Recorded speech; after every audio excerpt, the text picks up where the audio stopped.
Hi ಎಲ್ರಿಗೂ. ಎಲ್ಲರೂ ಹೇಗಿದ್ದೀರಾ? ನಾವು ತುಂಬ ಚೆನ್ನಾಗಿದ್ದೀವಿ. ಇನ್ನು ಇದು ಬಂದು ಮಾರ್ನಿಂಗ್ ಒಂದು 7:30 8 ಗಂಟೆಗೆ ಹಂಗೆ ಸ್ಟಾರ್ಟ್ ಮಾಡೀನಿ ನನ್ನ ರೊಟೀನು. ಇನ್ನು ಇವತ್ತು ಬಂದು ನಮ್ಮ ಮನೆಯವ್ರು ಮಾಡಿದ ಕೆಲಸಲಿಂತ ನನಗಂತೂ ತುಂಬ ಸಿಟ್ಟು ಬಂದಿತ್ತು. ಬಟ್ ಏನು ಮಾಡೋದು, ಸಿಟ್ಟು ಭೀ ಬಂತು, ನಗು ಭೀ ಬಂತು. ಇನ್ನು ನಾನು ಒಂದಿನ ಮೊಬೈಲ್ ಮುಟ್ಟಲ್ ಸಲುವಾಗಿ ಇಷ್ಟೆಲ್ಲ ಕಷ್ಟಪಡಬೇಕಾಯ್ತದಂತ ಅಂದ್ಕೊಂಡಿರಲಿಲ್ಲ ನಾನು ಇವತ್ತು. ಮೊಬೈಲ್ ಇದ್ದರೂ ಒಂದದ, ಮೊಬೈಲ್ ಇಲ್ದೋದ್ರೂ ಒಂದದ. ಬಟ್ ಮೊಬೈಲ್ ಇದ್ದು ನೋಡಲ್ದೇ ಒಂದೊಂದು 2 ಡೇಸ್ ಆಯಿತು ನಾನು ಮೊಬೈಲ್ ನೋಡಲ್ದೇ. ಹಾಗಾಗಿ ವ್ಲಾಗು ಬಂದಿಲ್ಲ. ಇನ್ನು ನಾನು ಆಲ್ರೆಡಿ ಊರಿಗದು ಹೋಗಿದ್ದ, ಹಾಗಾಗಿ ವ್ಲಾಗ್ ಅದು ಏನೂ ಮಾಡಿರಲಿಲ್ಲ. ಶಾರ್ಟ್ ಮಾಡಿದ್ದೆ, ಶಾರ್ಟ್ ಅಷ್ಟೇ ಅಪ್ಲೋಡ್ ಮಾಡಿದ್ದೆ ಇನ್ಸ್ಟಾಗ್ರಾಮ್ ಫೇಸ್ಬುಕ್ನಲ್ಲಿ. ಮತ್ತು ಇನ್ನು ಅಲ್ಲಿಂದ ಬಂದ ಮೇಲೆ ಭೀ ನಾನು 2 ಡೇಸ್ ಹಂಗೆ ಫೋನ್ ನೋಡಿರಲಿಲ್ಲ. ಫೋನ್ ನೋಡಿಲ್ಲ ಸಲುವಾಗಿ ಇವತ್ತು ನಾನು ಏನು ಕಷ್ಟಪಟ್ಟಿನಂತ ವ್ಲಾಗ್ನಾಗ ಹೇಳ್ತೀನಿ ಬರ್ರಿ. ಇನ್ನು ಮಾರ್ನಿಂಗೇ ಎದ್ದು ಅಮ್ಮಗೆ ರೆಡಿ ಅದು ಮಾಡಿದ್ದ. ಏನು ಫೋನ್ ನೋಡಲ್ಲ ಏನಪ್ಪ ಅಂದ್ರೆ, ಈಗ ಫೋನ್ ನೋಡೋರೇನೆ ಅಲ್ವಾ ಸ್ಕೂಲಿಗೆ ಹೋಯ್ತಾರ ಹೋಗಲ್ಲ ಅಂತಂದು ಗೊತ್ತಾಗ್ತದ. ಆಲ್ರೆಡಿ ನಿನ್ನೆ ಸ್ಕೂಲ್ನಾಗ ಮೆಸೇಜ್ ಇಟ್ಟಿರಂತ, ಬಟ್ ನಾನು ನೋಡಿಲ್ಲ. ಮೆಸೇಜ್ ಹಾಕಿರು ಸ್ಕೂಲ್ ಇಲ್ಲ ಇವತ್ತಂತ. ಬಟ್ ನಮ್ಮ ಮನೆಯವ್ರೇನೋ 6 ಹಿಡ್ದು ಸ್ಟಾರ್ಟ್ ಮಾಡಿರು ಎಬ್ಬಿಸ್ಲಕ್ಕ, ಸ್ಕೂಲ್ ಅದ 7 ಅಂತ. ಬಟ್ ನಾನೇನು ಮಾಡಿದ್ದೆ ಅಂದ್ರೆ, ಹೆಂಗೆ ಭೀ ಹಾಫ್ ಡೇ ಸ್ಟಾರ್ಟ್ ಆಗ್ಯಾವ ನಮ್ಮ ಅಮ್ಮಗೆ. ಒಂದು 2 ಡೇಸ್ ಹಿಡ್ದು, ಮಂಡೇ ಹಿಡ್ದು ಹಾಫ್ ಡೇ ಸ್ಟಾರ್ಟ್ ಆಗ್ಯಾವ. 7:30 ಹಿಡ್ದು 12:15 ತನಕ. ಹಾಗಾಗಿ ನಾ ಹಾಫ್ ಡೇ ಅದಲ್ವ, ಹೆಂಗೆ ಭೀ ಲಂಚ್ ಏನೂ ಇರಲ್ಲ ಅಂತ ನಾನು ಒಂದು ಸ್ವಲ್ಪ ನಿಧಾನವಾಗೇ ಹೇಳತ್ತೀನಿ. ಹಾಗಾಗಿ ನಾ 7 ಗಂಟೆಗೆ ಹಂಗೆ ಎದುರಾಯಿತು. 6:30 ಹಂಗೆ ಎದುರಾಯ್ತು ಅಂತ ತಿಳ್ಕೊಂಡು ನಾನು ಮಲ್ಕೊಂಡಿದ್ದ. ಬಟ್ 7 ಗಂಟೆಗೆ ಹಂಗೆ ಎದ್ದು ಇನ್ನು ನಮ್ಮ ಅಮ್ಮಗೂ ಎಬ್ಸಿ ಫ್ರೆಶ್ ಅಪ್ ಮಾಡಿ, ಅಕ್ಕಿಗೆ ಚಪಾತಿ ಜಾಮದು ಮಾಡಿ, ಇನ್ನು ಸ್ನ್ಯಾಕ್ಸು ಸ್ವೀಟ್ ಕಾರ್ನ್ ಅದು ಕೊಟ್ಟು ಸ್ಕೂಲಿಗೆ ಕಳಿಸಿದ್ದ. ಬಟ್ ಸ್ಕೂಲಿಗೆ ಕಳ್ಸೋದೇನು ನಾನೇ ಹೋಗಿ ಸ್ಕೂಲಿಗೆ ಬಿಟ್ಟು ಬರಬೇಕಂತ ಹೋಗಿದ್ದ ಗಾಡಿ ಮೇಲೆ. ಬಟ್ ಅಲ್ಲಿ ಹೋಗೋದನ್ನೇನೋ ಸ್ಕೂಲ್ ಇಲ್ಲ ಇವತ್ತು. LKG UKG ಫಸ್ಟು ಸೆಕೆಂಡ್ ಅವರಿಗೆ, 3rd ಕ್ಲಾಸ್ ಹಿಡಿದು 7th ತನಕ ಅವರಿಗೆಲ್ಲ ಸಿಟಿಗೆ ಕರ್ಕೊಂಡು ನಡ್ದಾರ ಅಂತಂದು. ಬಟ್ ನನಗೆ ಅಲ್ಲಿ ಹೋಗೋತನ ಗೊತ್ತಿರಲಿಲ್ಲ ನಾವು ಫೋನಿಗೆ ಎಷ್ಟು ಅಡಿಕ್ಟ್ ಆಗ್ಬೇಕಂತಂದು. ಒಂದೊಂದು ದಿನ ನನಗೆ ಆ ಬ್ಲಾಗ್ ಯಾಕೆ ಬರೋಲ್ಲ ಅಂದ್ರೆ ಇದ್ರ ಸಲುವಾಗಿ. ನಾನು ಪೂರ್ತಿ ಫೋನ್ನಾಗೆ ಇರೋಲ್ಲ, ನನಗೆ ಅಷ್ಟೊಂದು ಇಷ್ಟ ಭೀ ಇಲ್ಲ. ಏನಪ್ಪ ಅಂದ್ರೆ ಈಗ ಯೂಟ್ಯೂಬ್ ಸ್ಟಾರ್ಟ್ ಮಾಡಿದ್ದು ಹಿಡಿದು ಸ್ವಲ್ಪ ಫೋನ್ ಬೇಕಾಗ್ಯದ ಅಂತಂದು ಅಷ್ಟುಗನ ನೋಡ್ತೀನಿ. ಬಟ್ ನನಗೆ ಫೋನ್ ಅಷ್ಟೊಂದೇ ಯೂಸ್ ಮಾಡಬೇಕು ಅನಿಸಲ್ಲ. ಹಾಗಾಗಿ 2 ಡೇಸ್ ಹಿಡಿದು ನಾನು ನೋಡಿರಲಿಲ್ಲ, ಮೆಸೇಜ್ ಭೀ ನೋಡಿರಲಿಲ್ಲ. ಇನ್ನು ಹೋಮ್ವರ್ಕ್ ಅಂತೂ ಡೈರಿದಾಗ ಇರ್ತಾವೆ, ಅದ್ರದ್ದೇ ಬರ್ಸಿದ್ದ. ಬಟ್ ಏನಾಗ್ಯದ ಅಂದ್ರೆ, ಫೋನ್ ನೋಡೋಲ್ಲ ಸಲುವಾಗಿ ಇವತ್ತು ಬೆಳಗ್ಗೆ ಜಲ್ದಿ ಪಾಪ ನನ್ನ ನಿದ್ದೆ ಅಲ್ಲದೇ ನಮ್ಮ ಅಮ್ಮನ ನಿದ್ದೆ ಭೀ ಕಟ್ ಮಾಡಿ, ಆಕಿಗೆ ಎಬ್ಬಿಸಿ ಫ್ರೆಶ್ ಅಪ್ ಮಾಡಿ ಟಿಫಿನ್ ಮಾಡಿಸಿ ಆಕೆ ರೆಡಿ ಮಾಡಿಕೊಂಡು ಸ್ಕೂಲಿಗೆ ಒಯ್ದಿದ್ದ. ಪಾಪ ಇಲ್ಲೋದ್ರು ಇನ್ನು ಹಾಲಿಡೇ ಇತ್ತಲ್ವ, ಒಂದು 10 ಗಂಟೆ ತನಕ ಇಲ್ಲ 9 ಗಂಟೆ ಥರ ಮಕ್ಕೋತಿಳು. ಬಟ್ ಕರ್ಕೊಂಡೋಗಿ ಮತ್ತು ವಾಪಸ್ ಕರ್ಕೊಂಡು ಬಂದ. ಕರ್ಕೊಂಡು ಬಂದ ಮೇಲೆ ಭೀ ನಾನು ರೆಡಿ ಅಂದ್ರೆ ಫ್ರೆಶ್ ಅಪ್ ಆಗಿ ಎಕ್ಸಸೈಸ್ ಎಲ್ಲ ಮಾಡೋಕೆ ಸ್ಟಾರ್ಟ್ ಮಾಡೀನಿ. ಅಂದ್ರೆ ವೆಯ್ಟ್ ಲಾಸ್ ಮಾಡ್ಬೇಕಂತ ನೋಡ್ಲತ್ತಿರ್ಬೋದು ನಾನು ಆಲ್ರೆಡಿ ಎಷ್ಟು ದಪ್ಪ ಆಗಿನಂತಂದು. ಅಷ್ಟುಗನ ಇಲ್ಲಿಗೆ ಹೊಸ ರೂಮಿಗೆ ಬಂದ ಮೇಲೆ ಭೀ ನಾನು ಅಷ್ಟುಗನ ವಾಕಿಂಗ್ ಅದು ಏನೂ ಮಾಡಲಾಗಿನಿ. ಇಲ್ಲದ್ರೆ ಅಲ್ಲಿರತನ ಈವ್ನಿಂಗ್ ವಾಕಿಂಗ್ ಅದು ಹೋಯ್ತಿದ್ದ, ಮಾರ್ನಿಂಗು ಮಾಡ್ತಿದ್ದ ಎಕ್ಸಸೈಸ್ ಅದು. ಮತ್ತು ಫುಡ್ ಕಂಟ್ರೋಲ್ ಇರ್ತಿತ್ತು. ಈಗ ಮತ್ತು ಊರಿಗದು ತಿರ್ಗೋದ್ರಾಗ ನಮ್ಮದು ಕಂಟ್ರೋಲು ಎಕ್ಸಸೈಸು ಏನೂ ಆಗಲಾಗಿವು. ಹಾಗಾಗಿ ಇನ್ನು ಸ್ಟಾರ್ಟ್ ಮಾಡಾಮಂತ ಅಂದರೆ 2 ಡೇಸ್ ಹಿಡಿದು ಸ್ಟಾರ್ಟ್ ಮಾಡೀನಿ, ಮಂಡೇ ಹಿಡಿದುನೇ. ಊರಿಗೆ ಹೋಗಿ ಬಂದಿದ ಮೇಲೆ ಇನ್ನು ವೆಯ್ಟ್ ಲಾಸ್ ಸಲುವಾಗಿ ಇನ್ನು ನಾನು ಮೊಳ್ಕೆಗಳು ಅವೆಲ್ಲ ಸ್ಟಾರ್ಟ್ ಮಾಡೀನಿ ತಿಂಬೋದು. ಇನ್ನು ನಮ್ಮ ಮನೆಯವ್ರಿಗೆ ಭೀ ಹೇಳಿದ್ದೆ, ನನ್ನ ಸಲುವಾಗಿ ನನಗೆ ಕುಕುಂಬರ್ ಅವೆಲ್ಲ ತೊಗೊಂಡ್ಬರ್ರಿ ಅಂತಂದು. ಇನ್ನು ನಮ್ಮ ಮನೆಗಂತೂ 2 ಡೇಸ್ ಹಿಡಿದು ಡೈಲಿ ಮಾರ್ನಿಂಗ್ ಬ್ರೇಕ್ಫಾಸ್ಟ್ ಅಂತೂ ಇವೇ ಮೊಳ್ಕೆನೇ ಆಲತ್ತವ. ಮೊಳ್ಕೆ, ಹೆಸರು ಮೊಳ್ಕೆ, ಮತ್ತು ಕಡ್ಡಿ ಮೊಳಕೆ, ಮತ್ತು sweet corn, cucumber, black salt ಹಾಕಿ ಎಲ್ಲ ಮಾಡಿ ಸಲಾಡ್ ಗತ್ಲೆ ಮಾಡಿ ಮಾರ್ನಿಂಗ್ ಬ್ರೇಕ್ಫಾಸ್ಟ್ ಅದೇ ತಿಂದೀವಿ, ಹೆಲ್ದಿ ನಮ್ಗೆ ಮಕ್ಕಳಿಗೆ ಎಲ್ಲರಿಗೆ ಅಂತಂದು. ಇನ್ನು ಇಲ್ಲಿ ಬಂದು ನಾನು ಸ್ವಲ್ಪ ಈಗ ಎಕ್ಸಸೈಸ್ ಸ್ಟಾರ್ಟ್ ಮಾಡೀನಿ ವೆಯ್ಟ್ ಲಾಸ್ ಸಲುವಾಗಿ. ಮತ್ತು ಅದ್ರ ಹಾಗೆ ನಾನು ಫೇಸ್ ಪ್ಯಾಕ್ ಅಂದ್ರೆ ಫೇಸು ಸ್ವಲ್ಪ ಗ್ಲೋ ಆಗೋ ಸಲುವಾಗಿ, ಗ್ಲೋ ಅಂತಿಲ್ಲ, ನನ್ನ ಮಾರಿ ಅಷ್ಟೊಂದು ಕ್ಲಿಯರ್ ಆಗಿರಲ್ಲ. ನನಗೆ ಜಾಸ್ತಿ ಜನ ಭೀ ಅಂದಾರ, ಮತ್ತು ನಮ್ಮ ಮನೆಗೆ ಭೀ ನಮ್ಮ ಮಾಮಿ ಅದು ಅಂದಾರ, ನಿನ್ನ ಫೇಸ್ ಕ್ಲಿಯರ್ ಇರಲ್ಲ ಅಂತ. ಬಟ್ ಏನು ಮಾಡೋದು, ಸೆಕೆಂಡ್ ಪ್ರೆಗ್ನೆನ್ಸಿ ಟೈಮಿಗೆ ನನಗೆ ಪಿಗ್ಮೆಂಟೇಷನ್ ಅಂದ್ರೆ ಭಂಗ ಬಂದದ ಮಾರಿಗೆ. ಹಾಗಾಗಿ ಅದು ಹೋಯ್ತಾ ಹೋಗಲಾಗ್ಯದ. ಆಲ್ರೆಡಿ 2-3 ಸರ್ತಿ ದವಾಖಾನೆಗೆ ಭೀ ತೋರಿಸೀನಿ, ಹಾಗಾಗಿ ಹೋಗಲಾಗ್ಯದ. ಇನ್ನು ಏನು ಮಾಡಾಮೆ ಅಂತ ಹೋಮ್ ರೆಮಿಡಿ ಆಲ್ರೆಡಿ ನಾನು ಮಾಡಿದ್ದ. ಬಟ್ ಒಂದು 2-3 ಡೇಸ್ಗೆ ಮಾಡೋದನ್ನೇ ಬಿಟ್ಕೊಟ್ಟಿದ್ದ. ಹಾಗಾಗಿ ಈಗ ಮನೆಗೆ ಸ್ಟಾರ್ಟ್ ಮಾಡಾಮೆ ಅಂತ ಹೋಮ್ ರೆಮಿಡಿ ಭೀ ಸ್ಟಾರ್ಟ್ ಮಾಡೀನಿ. ಇನ್ನು ನನ್ಗೆ ಅನಿಸಿದ ಮಟ್ಟಿಗೆ 1 ವೀಕ್ ಆಯಿತು. 1 ವೀಕ್ನಾಗ ಒಂದು 4 ಡೇಸ್ ಮಾಡಿದ್ದ, ಮತ್ತು ಊರಿಗೆ ಹೋಗಬೇಕು ಅಂತು. ಬಟ್ ಅವಾಗಿನ ಹಿಡಿದು ನನ್ನ ಫೇಸು ಸ್ವಲ್ಪ ಕ್ಲಿಯರ್ ಅನಿಸ್ಲತ್ತದ. ಹಾಗಾಗಿ ಮತ್ತೆ ಸ್ಟಾರ್ಟ್ ಮಾಡವಂತಂದು ಊರಿಗೆ ಹೋಗಿ ಬಂದ ಮೇಲೆ ಸ್ಟಾರ್ಟ್ ಮಾಡೀನಿ. ಏನಿಲ್ಲ, ಸ್ವಲ್ಪ ಡೈಲಿ ಅಂದ್ರೆ ಆಲೂಗಡ್ಡೆ ಇರ್ತದಲ್ವ ಅದ್ರದ್ದು ರಸ ಹಚ್ಕೋಬೇಕು, ಗೀಚಿ ಅದರ ರಸ ತೆಗ್ದು ಹಚ್ಕೊಳತ್ತೀನಿ. ಯಾಕಂದ್ರೆ ಮಾರಿ ಮೇಲೆ ಕಪ್ಪು ಅದೆಲ್ಲ ಈಗ ಬೇಸಿಗೆ ಬಂತು ಅಂದ್ರೆ ನಂದು ಆಯಿಲಿ ಫೇಸು, ಹಾಗಾಗಿ ಬೇಸಿಗೆ ಬಂತಂದ್ರೆ ನನಗೆ ಕಂಪಲ್ಸರಿ ಆಯಿಲ್ ಆಗಿ ಪಿಂಪಲ್ ಆಯ್ತವ. ಹಾಗಾಗಿ ಸ್ವಲ್ಪ ಆಯಿಲಿ ಫೇಸ್ ಇದ್ದವರಿಗೆ ಆಲೂಗಡ್ಡೆ ಬೇಸ್ಟ್ ಅಂತಂದೆ ಅಂದ್ಕೊಂಡಿನಿ. ಹಾಗಾಗಿ ಅದ್ರದ್ದು ಜ್ಯೂಸ್ ಎಲ್ಲ ಮಾರಿಗೆಲ್ಲ ಹಚ್ಕೊಂಡು ಇನ್ನು ಅದೇ ನಾವೆಲ್ಲ ಕೆಲಸ ಮಾಡ್ಕೊಂಬತ್ತಾನೆ ಈ ಕಡೆ ಅದು ಆರ್ತದ ಅಂತಂದು ಇನ್ನೂ ಒಂದು ಮಾಡೀನಿ.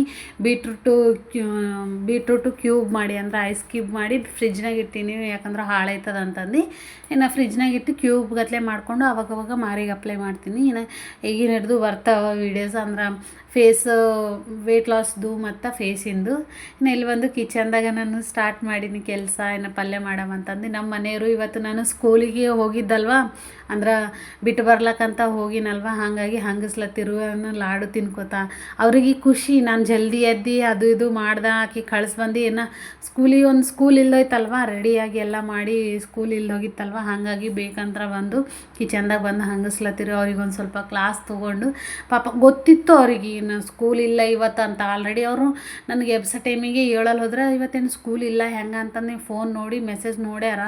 ಬಟ್ ನೋಡಿ ಎಲ್ಲ ಮಾಡಿನೇ ಅವರು ನನಗೆ ಹೇಳಿಲ್ಲ ಅಂತ ತಿಳ್ಕೊರಿ ಸ್ಕೂಲ್ ಇಲ್ಲ ಇವತ್ತಂತ. ಬಟ್ ನಾ ನೋಡಿನೇನಂತ ತಿಳ್ಕೊಂಡಾರ, ಬಟ್ ನಾನು ನೋಡಿರಲಿಲ್ಲ. ಹಾಗಾಗಿ ಬಂದೆ ಹಂಗಸ್ಲತ್ತಿರು. ಇನ್ನು ಇವತ್ತು ಬಂದು ಪಾಲಕು ಪಲ್ಯಲಿಂತ ಒಂದು ಸ್ವಲ್ಪ ವೆರೈಟಿ ರೆಸಿಪಿ ಮಾಡಮಂತ ಮಾಡ್ಲತ್ತೀನಿ. ಅಂದ್ರೆ ಫಸ್ಟ್ ಟೈಮು ಹಿಂಗೆ ಏನೋ ನೋಡಿ ಮಾಡ್ಲತ್ತೀನಿ. ಯೂಟ್ಯೂಬ್ನಾಗಿಲ್ಲ ಫೇಸ್ಬುಕ್ನಾಗೆ ನೋಡಿದ್ದ ಈ ಥರ ಮಾಡೋದು. ಸ್ವಲ್ಪ ವೆರೈಟಿ ಆಗಿರಲಿ, ಯಾವಾಗ ನೋಡ್ರು ಒಂದೇ ಅದು ಪಾಲಕ್ಲಿಂತ ಒಂದೇ ಟೈಪ್ ಆಲತ್ತದ ಅಂತಂದು ಹೊಸದಂತಂದು ಸ್ಟಾರ್ಟ್ ಮಾಡತ್ತೀನಿ.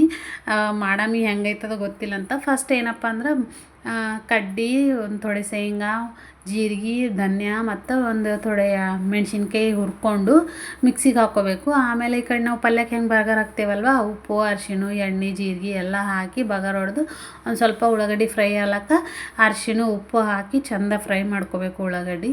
ನೀವು ಬೇಕಾದ್ರೆ ಸ್ವಲ್ಪ ಬರೀಕ್ ಕಟ್ ಮಾಡ್ಕೋಬೇಕು ಉಳ್ಳಾಗಡ್ಡಿ. ಬಟ್ ನಾ ಏನಂದ್ರೆ ಸ್ವಲ್ಪ ದಪ್ಪ ಆಗ್ಯಾವ. ಇನ್ನು ಪಾಲಕ್ ಭೀ ಬರೀ ಕಟ್ ಮಾಡ್ಕೊಂಡಿನಿ. ಕಟ್ ಮಾಡಿಕೊಂಡು ಇನ್ನು ಇದಕ್ಕೆ ಖಾರ ಹಾಕ್ಲತ್ತೀನಿ. ಒಂದು ಸ್ವಲ್ಪ ಖಾರ ಹಾಕಿ ಮಿಕ್ಸ್ ಮಾಡಿ, ಯಾಕಂದ್ರೆ ನಾವು ಆಲ್ರೆಡಿ ಮೆಣಸಿನ್ಕಾಯಿ ಭೀ ಹಾಕಿದ್ದೇವಲ್ವ ಅದ್ರ ಸಲುವಾಗಿ.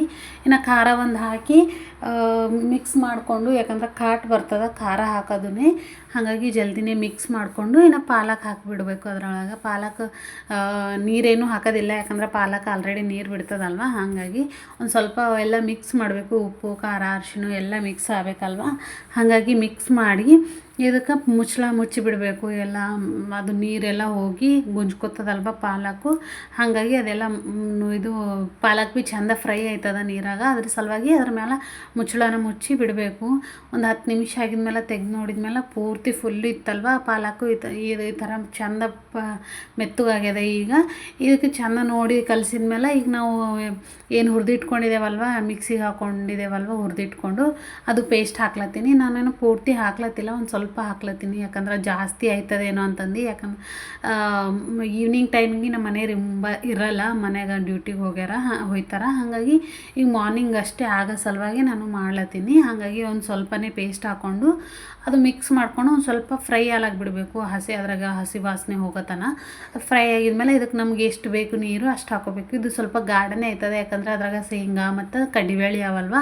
ಹಾಗಾಗಿ ಒಂದು ಸ್ವಲ್ಪ ಜಾಸ್ತಿ ಫ್ರೈ ಆಗೋ ಸಲುವಾಗಿ ಗಟ್ಟಿ ಆಯ್ತದ ಅಂತಂದು ಸ್ವಲ್ಪನೇ ಹಾಕ್ಕೊಂಡಿನಿ. ಅಂದ್ರೂ ಭೀ ನಾನು ಸ್ವಲ್ಪ ನೀರು ಹಾಕ್ಕೋಬೇಕು. ಈಗ ಅಳಸು ಮಾಡ್ಕೊಂಡ್ರೆ ಅನ್ನಕ್ಕೆ ಭೀ ಆಯ್ತದ, ಪಲ್ಯಕ್ಕೆ ಭೀ ಆಯ್ತದ ಅಂತ ಈ ಥರ ಅಳಸು ಮಾಡ್ಕೊಳತ್ತೀನಿ.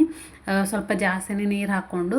ಇನ್ನು ಏನಪ್ಪ ಅಂದ್ರೆ ಉಪ್ಪು ಕಮ್ಮಿ ಹಾಕಿದ್ದೆ ನಾನು, ಹಾಗಾಗಿ ಮತ್ತೆ ಒಂದು ಸ್ವಲ್ಪ ಟೇಸ್ಟ್ ಅದು ನೋಡಿ, ಯಾಕಂದ್ರೆ ನೀರು ಹಾಕ್ಲತ್ತಿದ್ದೇನಲ್ವ, ಹಾಗಾಗಿ ಉಪ್ಪು ಅದು ನೋಡ್ಕೋಬೇಕಾಯ್ತದ. ಇನ್ನು ನಾನು ಅದು ರುಬ್ಕೊಂಡಿದ್ದು ಪೇಸ್ಟ್ನಾಗ ಭೀ ಉಪ್ಪು ಹಾಕಿರಲಿಲ್ಲ, ಹಾಗಾಗಿ ಹೆಂಗೆ ಭೀ ಸಪ್ಪಗಾಯ್ತದ ಅಂತಂದು ಒಂದು ಸರ್ತಿ ಉಪ್ಪು ನೋಡ್ಕೊಂಡೆ. ಉಪ್ಪು ಕಮ್ಮಿ ಇತ್ತು, ಹಾಗಾಗಿ ಉಪ್ಪು ಹಾಕ್ಕೊಂಡು ಇನ್ನೊಂದು ಸರ್ತಿ ಚೆಂದ ಮಿಕ್ಸ್ ಮಾಡಿಕೊಂಡು ಅದಕ್ಕೆ ಕುದಿಲಕ್ಕೆ ಬಿಡಬೇಕು. ಚೆಂದ ಮ್ಯಾಗಿಂದ ಎಣ್ಣೆ ಎಲ್ಲ ತೇಲ್ತದ. ಹಾಗಾಗಿ ಇನ್ನು ಇದು ಆಗೋದನ್ನೇ ಇದು ಪಲ್ಯ ಅದು ಕುಡ್ದಿಲಕ್ಕೆ ಇಟ್ಟಿನಲ್ವ, ಈ ಕಡೆ ರೊಟ್ಟಿ ಭೀ ಮಾಡಮಂತ ರೊಟ್ಟಿ ಮಾಡತ್ತೀನಿ. ಇನ್ನು ಇವತ್ತು ಬಂದು ಏನಪ್ಪ ಅಂದ್ರೆ ಕಬಾಬ್ ಮಾಡಮಿ ಅಂತಂದ. ಆ್ಯಕ್ಚುಲಿ ಸಂಡೇ ದಿನ ತಂದಿರು ನಮ್ಮ ಮನೆಯವರು ಚಿಕನ್ನು. ಅದ್ರಾಗಿನ ಸ್ವಲ್ಪ ತೆಗೆದುಕೊಂಡು, ಅಂದ್ರೆ ಬೋನ್ಲೆಸ್ ಚಿಕನ್ ತೆಗೆದುಕೊಂಡು ಅದ್ರದ್ದು ಕಬಾಬ್ ಮಾಡಮಂತಂದು ತೆಗೆದಿಟ್ಟಿದ್ದೆ ನಾನು ಆಲ್ರೆಡಿ. ಅದು ನಿನ್ನೆ ಸಂಜೆಗೆ ಅವರಿಗೆ ಸ್ವಲ್ಪ ಮಳೆ ಹೊಂಟಿತ್ತು, ಮನೆಯವರು ಇರಲಿಲ್ಲ. ಮಾಡಮಿ ಮಕ್ಕಳು ಭೀ ತಿಂತಾರ ಅಂತಂದು ಮಾಡಿದ್ದ ಕಬಾಬು. ಸೂಪರ್ ಟೇಸ್ಟ್ ಆಗಿತ್ತು. ಫಸ್ಟ್ ಟೈಮ್ ಟ್ರೈ ಮಾಡಿದ್ದ ಮನೆಗಂದ್ರೆ. ಪೈಲೆ ಯಾವಾಗೋ ಮಾಡಿದ್ದ ಎಷ್ಟೋ ವರ್ಷದಿಂದ, ಹಾಗಾಗಿ ಮತ್ತೆ ಮಾಡಮಂತ ಮಾಡ್ಲತ್ತಿದ್ದ. ನಮ್ಮ ಮನೆಯವರು ನೀ ಎಲ್ಲಿಂದ ತಂದು ಚಿಕನು, ನೀ ಎಲ್ಲಿಂದ ಮಾಡಿದೆ ಅಂತ ಅಲತ್ತಿರು. ಅದ್ರ ಸಲುವಾಗಿ ಅವ್ರಿಗೆ ಯಾವ ಥರ ಸರ್ಪ್ರೈಸ್ ಕೊಡ್ತೀನಿ ಅಂದ್ರೆ, ಸರ್ಪ್ರೈಸ್ ಅಲ್ಲ ಶಾಕು. ಇನ್ನು ಅವರು ನೀ ಎಲ್ಲಿಂದ ತರ್ತಿ ಅಂತಂದು ನನಗೆ ಹಂಗಸ್ಲತ್ತಿರು. ಹಾಗಾಗಿ ಅವರು ಮುಂದೆಲ್ಲ ಏನಂತಾರೆ ನೋಡಂಬರಿ. ಈ ಕಡೆ ನಾನು ಫಸ್ಟ್ ರೊಟ್ಟಿ ಮಾಡ್ಕೋತೀನಿ. ಯಾಕಂದ್ರೆ ಫೈನಲ್ ಅನ್ನ ಆಗ್ಯದ, ಪಲ್ಯ ಆಗ್ಯದ. ಈಗ ರೊಟ್ಟಿ ಒಂದು ಮಾಡ್ಕೊಂಡ್ರೆ ಕಂಪಲ್ಸರಿ ಡೈಲಿ ರೊಟ್ಟಿ ಬೇಕು. ಹಂಗಂತಾರೆ ಒಂದು 2 ಡೇಸ್ಗಾಗಪ್ಲೆ ಒಂದೊಂದು ಸರ್ತಿ ಮಾಡಿಡ್ತೀನಿ. ಬಟ್ ಆಗಲ್ಲ, ಕಂಪಲ್ಸರಿ ಡೈಲಿ ರೊಟ್ಟಿ ಬೇಕು. ಅದರ ಸಲುವಾಗಿ ಈ ಕಡೆ ರೊಟ್ಟಿ ಮಾಡ್ಲತ್ತೀನಿ. ಕರೆ ಬೇರೆ ಮಾಡಲಿ ಬೇಡ. ಹಾಂ ನಾ ಮಾಡ್ದ ಅಂದರು. ಹಾಂ ನಾ ತಂದಿಲ್ಲ ಹೆಂಗೆ? ಯಾಕ ನಾ ಹೋಗಿ ದುಕಾನ್ಗೆ ತರ್ಲಕ್ಕೆ ನಂಗೆ ಆಗಲ್ಲ. ಹಾಂ ಮನೆ ಬಲ್ಲಿಂದ ಉಳ್ಳಾಗಡ್ಡಿ ಅಂದ್ರೆ ಅವು ಹೆಂಗಿರ್ತಾವೆ ಹೆಂಗಿಲ್ಲ ಗೊತ್ತಿಲ್ಲ. ಚಿಕನ್ ಅಂದ್ರೆ ಒಂದೇ ಇರ್ತದಿಲ್ಲ ನೋಡ್ರಿ. ಮಾಡ್ದ ಅಂದ್ರು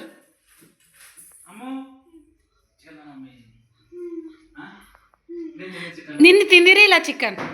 ಹಾಂ ನೀ ಸೀದಾ ಕೊಡು. ತಿಂದಿಲ್ಲ? ಎಲ್ಲಿಂದ ತಿಂದಿರಿ? ಹೊರಗೆ ಯಾರ ಕೊಟ್ಟಾರೇನು?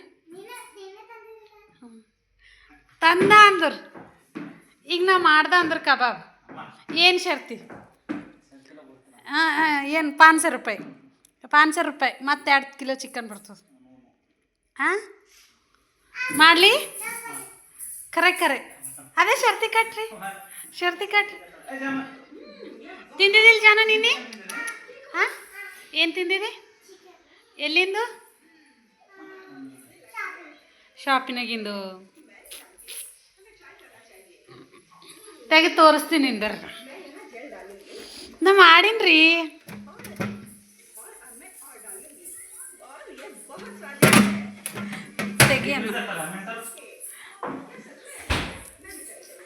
ಚಿಕನ್ ನಮಗೇನು ತರ್ಲಕ್ಕಾಗಲ್ಲ ಅಂದರೆ ಒಂದು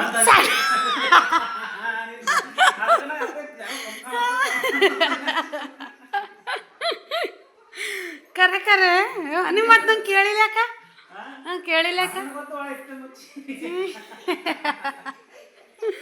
ತೊಡೆ ಕಬಾಬ್ ಮಾಡವಂತ ತೆಗ್ದಿಟ್ಟಿದ. ನೆನಪೋಗಿತ್ತು, ನಿನ್ನೆ ಬಂತು ನೆನಪು.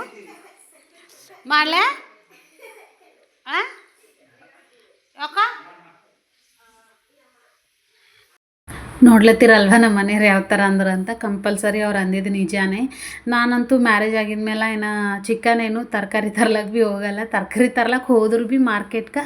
ಬಟ್ ತೊಗೊಂಬಲ್ಲ ಏನಿಲ್ಲ, ಅವರೇ ತೊಗೋತಾರೆ, ಅವರೇ ಕೇಳ್ತಾರೆ ರೇಟು. ಮತ್ತು ಏನಂತಾರೆ ಅದು ಆರ್ಸೋದು ಭೀ ಅವರೇ, ತರಕಾರಿ ಎಲ್ಲ ತೊಗೊಂಡು ಆರ್ಸೋದು ಭೀ ಅವರೇ. ಹಾಗಾಗಿ ಅವ್ರು ಹಂಗಲ್ಲತ್ತಿರು. ಬಟ್ ನಾ ಮಾಡ್ಬೇಕಂತ ತೆಗ್ದಿಟ್ಟಿದ್ದು ಅವ್ರಿಗೆ ಗೊತ್ತಿರಲಿಲ್ಲ. ಹಾಗಾಗಿ ಯಾವಾಗ ಚಿಕನ್ ತಂದಾಗ ಭೀ ಅವರು ಒಂದೇ ರೆಸಿಪಿ ಚಿಕನ್ ಕರಿ ಬೇಕು. ಯಾಕಂದ್ರೆ ಕಂಪಲ್ಸರಿ ರೊಟ್ಟಿ ಮಾಡ್ತೇವೆ, ಕರಿ ಬೇಕೇ ಬೇಕು, ಸ್ವಲ್ಪ ಲೂಸೇ ಬೇಕು ನಮಗೆಲ್ಲ. ಹಾಗಾಗಿ ಯಾವಾಗ ಭೀ ಅದು ಒಂದೇ ಕರಿನೇ ಅಂತಾರೆ. ನಾನು ಎಷ್ಟು ಸರಿ ಅಂದಿನಿ ಕಬಾಬ್ ಮಾಡ್ತೀನಿ ಅದು ಮಾಡ್ತೀನಿ ಅಂತ ಒಪ್ಕೊಂಡಿರಲಿಲ್ಲ. ಹಾಗಾಗಿ ಈ ಸರ್ತಿ ತಂದಿದ್ರಾಗೆ ಒಂದು ಸ್ವಲ್ಪ ಎಗರಿಸಿದ, ಅಂದ್ರೆ ತೆಗ್ದು ಫ್ರಿಜ್ನಾಗ ಇಟ್ಟಿಬಿಟ್ಟಿದ್ದ. ಹಾಗಾಗಿ ಅವ್ರಿಗೆ ಇವತ್ತೇ ಗೊತ್ತಾಗ್ಯದ. ಏನಿಲ್ಲ, ಇದಕ್ಕೆ ಒಂದು ಸ್ವಲ್ಪ ಇದ್ರ ರೆಸಿಪಿ ಬೇಕಾದ್ರೆ ನಾನು ಕಂಪಲ್ಸರಿ ಇನ್ನೊಂದು ವೀಡಿಯೋ ಮಾಡ್ತೀನಿ. ಆಲ್ರೆಡಿ ಇದು ಎಲ್ಲ ಮಾಡಿಟ್ಟಿದ್ದೇ ಇತ್ತು, ಮ್ಯಾರಿನೇಟ್ ಅದೆಲ್ಲ. ಹಾಗಾಗಿ ನನಗಂತೂ ಕಬಾಬು ತುಂಬ ಇಷ್ಟ ಆಗಿತ್ತು. ಹಾಗಾಗಿ ಆಲ್ರೆಡಿ ನಿನ್ನೆ ಸಂಜೆ ಪರಿ ಮಾಡಿದ್ದೆ, ಮಳೆ ಹೊಂಟಿತ್ತಂತ ಮಕ್ಕಳು ಭೀ ತಿಂತಾರಂತಂದು ನಾನೇ ತಿಂದೇಕಿನಿ. ಇನ್ನು ನನ್ನ ಮಕ್ಕಳಿಗೆ ಈ ಥರ ಅಂದ್ರೆ ಅವರಿಗೆ ಸ್ವಲ್ಪ ವೆರೈಟಿ ಮಾಡ್ರೆ ತಿನ್ನೋಕೆ ಕುತ್ತಿಗೆಗೆ ಹೋಗಲ್ಲ. ಹಾಗಾಗಿ ಅವರು ಕಮ್ಮಿ ತಿಂದರು. ಮತ್ತು ಹಾಗಾಗಿ ನಾನೇ ತಿನ್ನಬೇಕಾಗಿತ್ತು. ನನಗಂತೂ ಇಷ್ಟ ಆಯಿತು. ಈ ಸರ್ತಿ ಟ್ರೈ ಮಾಡಿನಲ್ವ, ಈ ಸರ್ತಿ ಆಯಿಲ್ನಾಗ ಫ್ರೈ ಮಾಡೀನಿ. ಬಟ್ ಇನ್ನೊಂದು ಸರ್ತಿ ಬಂದ್ರೆ ನಾನು ಏರ್ ಫ್ರೈಯರ್ದಾಗ ಮಾಡ್ತೀನಿ. ನಮ್ಮ ಮನೆಯವ್ರು ಭೀ ಅದೇ ಅಲ್ಲತ್ತಿರು ಏರ್ ಫ್ರೈಯರ್ದಾಗ ಮಾಡೋದಿತ್ತು ಅಂತಂದು. ಬಟ್ ಏರ್ ಫ್ರೈಯರ್ ಸಲುವಾಗಿ ಒಂದು ಪ್ರಾಡಕ್ಟ್ ಆರ್ಡರ್ ಮಾಡೀನಿ. ಅದು ಬಂತು ಅಂದ್ರೆ ಅದ್ರಾಗ ಮಾಡ್ತೀನಿ. ಇದ್ರದ್ದು ಎಣ್ಣೆ ಫ್ರೈ ಮಾಡೋದು, ಎಣ್ಣೆ ನೋಡ್ರಿ ಎಷ್ಟು ಕರ್ರುಗಾಗ್ಯದಂತ ಕಬಾಬ್ ಫ್ರೈ ಮಾಡೋದು. ಇನ್ನು ತಗೋರಿ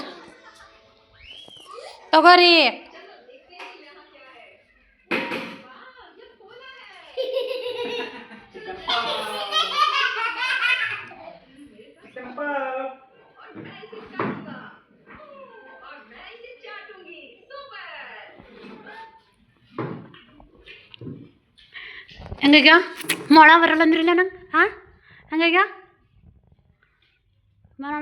ಕುಲ್ ಹೊಡೆದ್ರಲ್ಲ ಹಟ್ಟನೆ ಹೊಡೆದಾಯ್ತು ಚೆನ್ನಾಗ್ಯಾ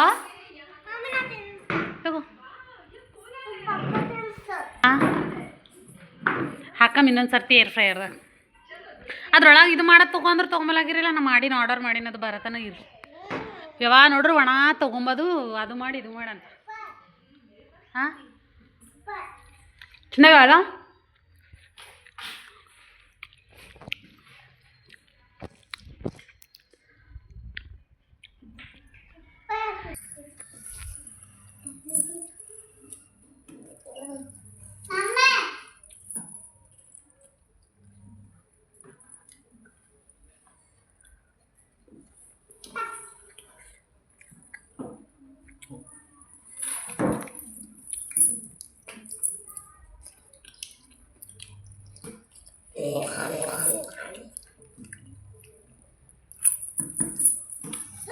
ನೋಡ್ಲತ್ತಿರಲ್ವಾ ಏನು ಕಬಾಬ್ ಯಾವ ರೀತಿಯಾಗಿ ಅಂತ ನಮ್ಮ ಮನೆಯವ್ರು ಯಾವ ರೀತಿ ಎಂಜಾಯ್ ಮಾಡತ್ತಾರಂತ ಅವ್ರಿಗೆ ಇಷ್ಟ ಆಯ್ತಲ್ಲ ಅವ್ರು ನಾನ್ ಸ್ಟಾಪು ಏನೂ ಹೇಳಲ್ಲ ಅದು ಹೆಂಗಾಗ್ಯದ ಹೆಂಗಿಲ್ಲ ಅಂತ ತಿಂಬೋದೊಂದೇ ಮಾಡ್ತಾರೆ ಇನ್ನು ಇವತ್ತಿನ ವೀಡಿಯೋ ನಿಮಗೆಲ್ಲ ಹೆಂಗೆ ಅನ್ಸದ ಇನ್ನು ಕಬಾಬ್ ರೆಸಿಪಿ ಬೇಕಾದ್ರೆ ನನಗೆ ಕಮೆಂಟ್ ಮಾಡಿರಿ ಓಕೆನಾ ವೀಡಿಯೋ ಇಷ್ಟ ಆದ್ರೆ ಲೈಕ್